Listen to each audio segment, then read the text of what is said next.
feelings are described in it.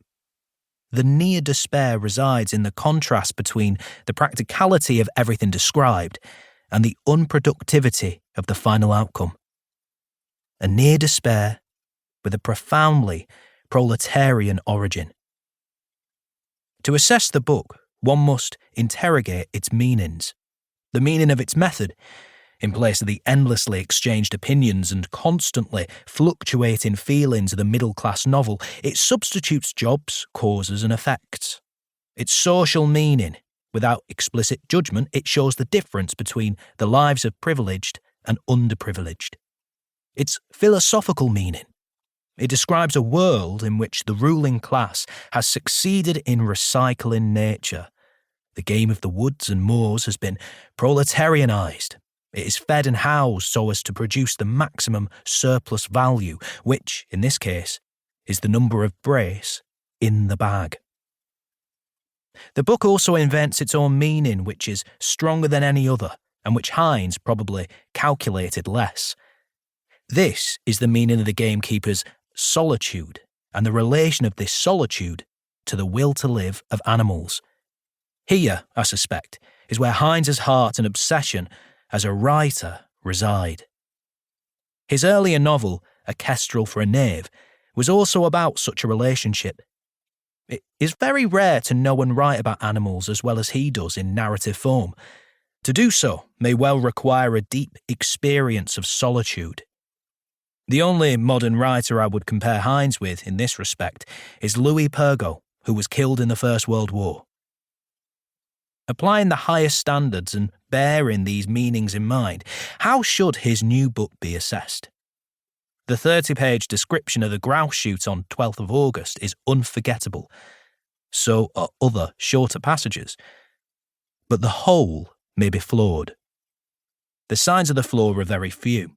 They all imply an uncertainty about the storyteller's exact position in relation to the story he is telling. "What's up with you this time, John?" John looked at his stomach, then marked its position with his hand. "I've got a stomachache." The Gamekeeper levelled a forkful of egg at him. The portion of white, hanging over the prongs, looked as languid as a Darley watch. "Stomachache my arse. You're telling lies again, John." The reference to Darley shatters the integrity of the scene. It belongs neither to narrator nor narrated. Occasionally, he allows an animal a time sense which is sentimental. The grouse were accustomed to mists, and for them, this was a day just like any other day.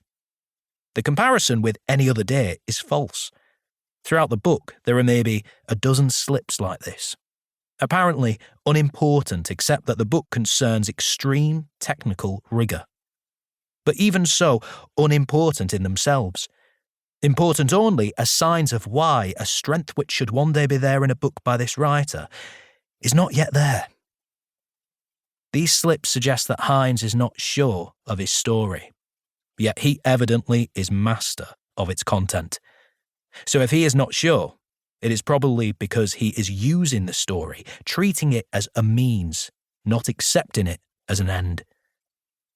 Occasionally, he appeals over the edge of the story he is telling. I can only guess why. I think Hines sees no way out. He lives with a sense of historical hopelessness. Ah, well, there's naught we can do about that, George. In the animal world, situations of hopelessness are redeemed by the animal's unawareness and instinctive and ferocious struggle to survive. In return for his empathy, Hines borrows this redemption from the animal world, and it consoles him. But the consolation risks turning the story into a means. Hence his unsureness.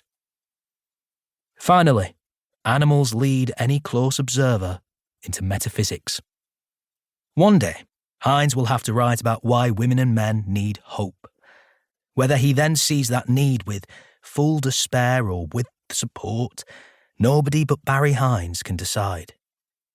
But when he writes with complete conviction about his position as storyteller, because the story is sufficient to the truth which he must write, he may well produce a great book.